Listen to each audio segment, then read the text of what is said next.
My name is Hannah Blake, and I became a bride only hours before I almost became a missing person. I was sitting on the edge of the bed in the most beautiful hotel suite I had ever seen. White rose petals were scattered across the sheets. Soft golden lights glowed from the lamps, and the gentle music of our favorite love song drifted in from the living room.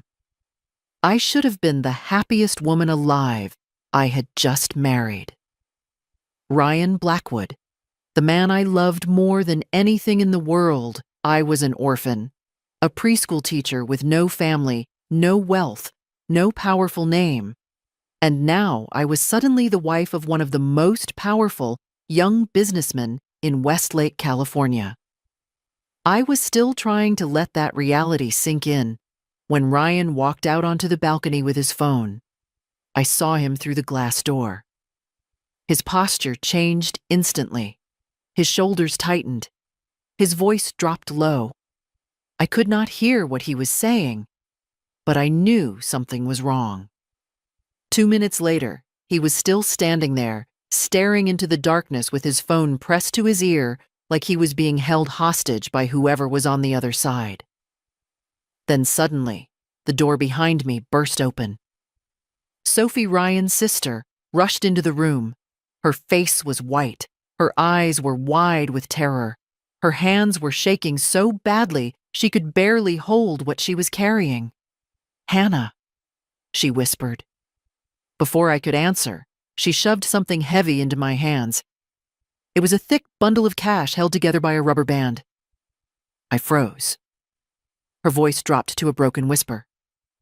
"Hannah, take this, go to the back door. Run now." My heart slammed against my ribs. Run where? Why before? I could ask anything. I heard footsteps on the balcony. Sophie grabbed my wrist. "Please, Hannah. If you stay here, your life will be over." I looked at the money in my hands and then at her terrified face. And in that moment, I knew. My wedding night was not the beginning of a fairy tale. It was the beginning of a nightmare. Just hours earlier, I had believed I was the luckiest woman alive. Ryan Blackwood was not just handsome and successful. He was gentle in a way that felt rare. He listened when I spoke. He remembered small details about me. He never made me feel small. When I told him I was an orphan, he did not pity me. He simply said, "Then we will build our own family." That was how he won my heart. When his powerful family resisted our relationship, he stood in front of them and said, "If Hannah is not accepted, then I will walk away." I believed that meant he was brave. The Blackwood family lived in a mansion by the lake, guarded by iron gates and silent security guards. Gregory Blackwood. Ryan father was the chairman of a massive construction empire. His eyes were sharp and cold, like a man who was always measuring how much power someone had. Margaret, his wife, was elegant and quiet. She smiled politely, but never warmly. And Sophie, their daughter, moved like a shadow. Always careful, always afraid to speak too loudly. I thought they were just a strict, wealthy family. I never imagined they were hiding something far worse. When Ryan stepped back into the room after that phone call, he looked calm again, almost too calm. "Who was that?" I asked gently. "Just business," he said, with a soft smile pulling me close. Tonight is about us, but his hands were tight on my shoulders, and his eyes were not smiling. I smiled back because that is what a new wife does. Even though every instinct in my body was screaming that something was very wrong. Behind his warm voice, I could feel fear. And behind the walls of that beautiful mansion, I could feel something dark waiting to surface. The next morning, sunlight filled the room like nothing bad had ever happened. Ryan was already awake, making breakfast downstairs. The smell of eggs and coffee drifted through the house. He smiled when he saw me like a perfect husband. "Did you sleep well?" he asked. I nodded, even though I had barely closed my eyes. Every sound, every shadow, every memory of Sophie's trembling voice had kept me awake. We sat at the long dining table together in silence. Then Margaret walked in, wearing a silk robe. Her smile was gentle, but her eyes were sharp. "Good morning, Hannah," she said. "I hope you had a pleasant first night in our home." Before I could answer, she turned to Ryan. "Sophie came home last night with swollen eyes. She would not tell me what was wrong." My heart skipped. Ryan did not look at me. "She was just being dramatic," he said. "She always is." Margaret nodded, but she was watching me, not him. Then Gregory entered the room, carrying a newspaper like a shield. He did not greet me. He did not acknowledge me. It was like I was invisible. That was when I understood this family was pretending nothing had happened, and pretending was their most dangerous weapon. When Ryan left for work, I knew I could not stay quiet. I needed to know what Sophie was trying to save me from. Because no one runs from love unless love has already become a trap. As soon as Ryan left the house, I went straight upstairs to Sophie's room. I knocked once. No answer. I knocked again. Still nothing. Slowly, I turned the handle. The room was empty, but her bed was unmade and her desk was covered with scattered books. On top of the desk was a small notebook left open. I knew I should not read it, but fear is louder than manners. I stepped closer. The pages were filled with Sophie's, handwriting uneven and shaky, like she had been crying while writing. The first line I saw made my blood run cold. "Dad knows what he did." Another line said, "Ryan saw everything." Then further down, "I cannot let Hannah suffer the same fate." My knees felt weak. What fate, I kept reading. "If Dad finds out I warned her, he will destroy me. But I would rather be punished than let Hannah walk into the same nightmare." Tears blurred my vision. This was not a prank. This was a warning. Just then, I heard footsteps in the hallway. I quickly closed the notebook and put it back exactly where it was. My heart was pounding. I had just stepped into something far bigger than I could understand. But now there was no turning back. Whatever Gregory Blackwood had done, whatever Ryan was hiding, it was powerful enough to make his own sister beg me to run, and that meant my life was already in danger. I went back to my room and locked the door. The bundle of cash Sophie had given me was still hidden under the mattress. For the first time, I understood what it really was. Not escape money, but a warning. I opened my laptop and typed in Blackwood Group article after article, praised Gregory Blackwood as a visionary leader and generous philanthropist. Everything looked too perfect, so I changed my search. Blackwood construction accident. Riverside Heights collapse. After scrolling for several minutes, I found a forgotten blog. The title stopped my breath. The truth buried at Riverside Heights. The writer claimed a scaffolding collapse had killed workers years ago, but the story had been erased. Families were paid, records were changed, reporters were silenced. Then I read a comment that made my hands shake. The site supervisor that day was the chairman's son, Ryan. The room felt suddenly very small. This was not just a family secret. This was a crime that had been hidden behind money and power, and I had married into the middle of it. My phone rang from an unknown number. I almost did not answer, but something in my chest told me I had to. "Hannah." A quiet voice said, "It is Margaret. Do not let anyone know I called you. Are you alone?" I locked my bedroom door before speaking. "Yes." "We need to meet," she whispered. "There is something you must know." 30 minutes later, I was sitting across from her in a small coffee shop by the lake. She wore dark glasses and kept looking over her shoulder. Her hands were shaking.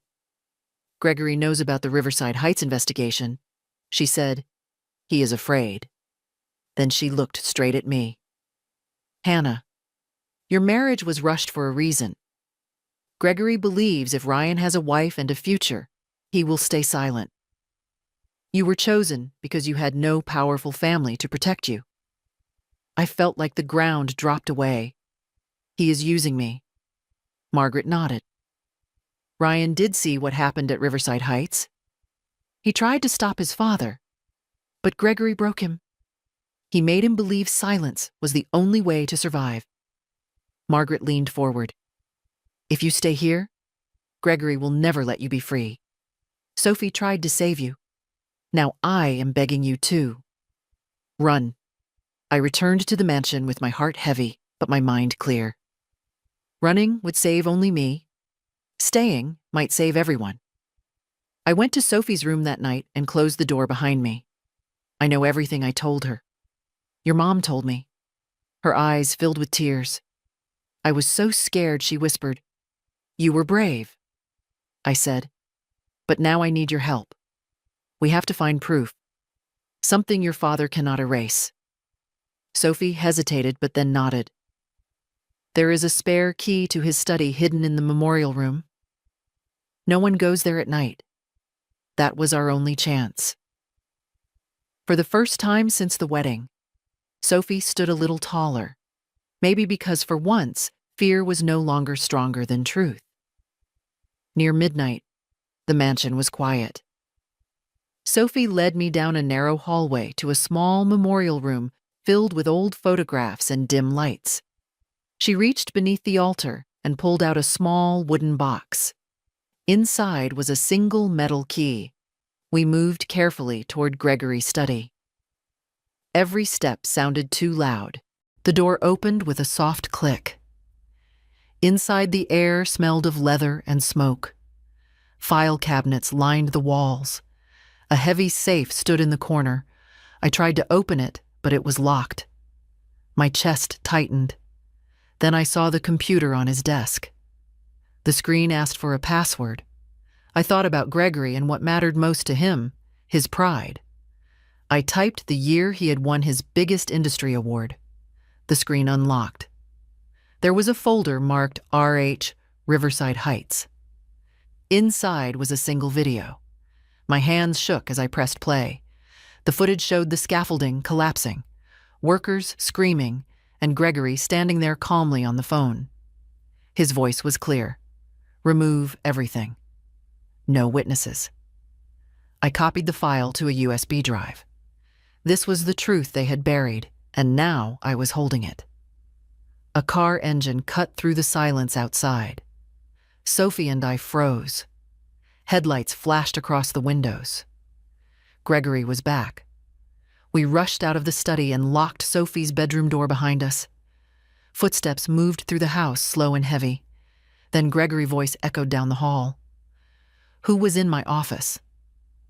The door handle turned. Hannah, opened this door. Ryan's voice followed, trying to calm him. Dad, there is no problem. But Gregory was not listening. He burst inside. His eyes went straight to me. What did you take? I said nothing. He stepped closer. Where is the drive? Before I could answer, Sophie stepped in front of me. It was me. She said I was curious. Gregory face twisted. You think you can lie to me? He raised his hand and struck her. Sophie fell to the floor. Ryan rushed forward. That was when I knew this had gone beyond fear. This was now violence. And Gregory would not stop. Gregory stared at Sophie on the floor and then slowly pulled out his phone. I warned you all, he said. He made a short call. Send them now. Ryan looked at him in disbelief. Dad, stop this. Gregory smiled. You should have stayed obedient. A few minutes later, 2 men in dark suits entered the house. They did not speak. They did not smile. They stood waiting for instructions. Margaret appeared at the top of the stairs. Her voice was shaking, but firm. If you hurt them, I will go to the police. Gregory laughed. You would never. She held up a small USB drive. I already copied everything. For the first time, Gregory looked uncertain. His control was cracking. And when a man like him loses control, he becomes dangerous. Gregory shouted for the men to grab us. Ryan moved first. He stepped in front of me and Sophie. "Go," he yelled. Margaret grabbed Sophie's hand and pulled her toward the back door. I ran after them. Behind us, furniture crashed and voices shouted. The back gate was locked. "Climb," Margaret said, pointing to a tree near the wall. Sophie went first, then Margaret. When I tried to follow, someone grabbed my ankle. I fell hard before I could scream. Ryan tackled the man. "Go." "Hannah," he shouted. I climbed over the wall and dropped onto the other side. I heard Ryan cry out, but Margaret pulled me away. "We have to get help," she said. "That is how we save him." We ran into the darkness, not knowing if Ryan was alive, only knowing that stopping now meant losing everything. We found a passing taxi on the empty road and told the driver to take us straight to the police station. Margaret and I handed over both USB drives to the officer on duty. He watched the video in silence. His expression changed. Within minutes, calls were made and sirens filled the night. "They are going to the Blackwood mansion now." The officer said, "Your husband is being treated as a hostage." Those words made my chest tighten. We waited in a small room, holding hands, not speaking. Every second felt heavy. After what felt like forever, an officer came back. Gregory Blackwood, and the two men are in custody. "Ryan, Blackwood has been found injured but alive." Relief washed through me so fast I could barely breathe. We went straight to the hospital. Ryan was lying in a bed with bandages on his head.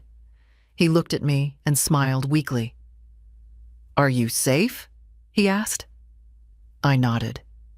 And for the first time since our wedding night, I felt like we might survive this. Just when we thought it was over. Gregory lawyers tried to claim he was not mentally stable. They wanted him sent to a hospital instead of prison. Our lawyer said we needed proof that everything he did was planned. Margaret remembered something. Gregory kept a black leather journal hidden behind his bookshelf. With police permission, we returned to the mansion. The house felt empty and cold. Margaret pressed a hidden latch and a small compartment opened. Inside was the journal. Every page was filled with Gregory handwriting. He had written about cutting costs, silencing families, paying officials. Then I saw a line that made my stomach turn. "Hannah Blake is the perfect pawn." And on the final page, "If all fails, use insanity defense. I have prepared the records." This was not madness. This was strategy. We handed the journal to the authorities. Gregory no longer had a way out. The courtroom was silent as the judge read the charges. Fraud, bribery, obstruction of justice, and finally, murder. Gregory Blackwood sat stiff in his chair. For the first time, he looked small. When the verdict was announced, I felt Ryan body shake beside me. Guilty on all counts. Sentenced to life in prison. Margaret covered her face. Sophie held her hand. Ryan stared at the floor. I held his arm. Gregory was led away without looking back. The man who had controlled everything now had nothing. Outside, rain began to fall. It felt like the world was washing away years of lies. Justice had finally caught him. The mansion was sold. The company was gone. The Blackwood name no longer opened doors. But for the first time, it did not feel like a prison. Ryan took small construction jobs using only his own hands. Sophie went back to school. Margaret started a small garden behind our rented home. I opened a free preschool class for children whose parents could not afford one. We used what little money we had to create a small scholarship fund in the names of the workers who died at Riverside Heights. It was not a grand gesture, but it was honest. Slowly, people stopped looking at us with fear and started seeing us as people, not shadows of Gregory Blackwood. We were building something new, something clean, something real. One evening, as the sun went down, Ryan took my hand and led me into the small garden. He knelt in front of me, holding a simple ring he had made himself. "Hannah," he said, "I gave you a life built on lies. I want to give you one, built on truth. Will you marry me again?" I could not speak. I only nodded. We did not need a grand ceremony. We had already survived fire. If this story touched you, remember this: silence protects abuse. Courage breaks it. If you believe that hit, share this story. And tell me in the comments, what would you have done if you were Hannah?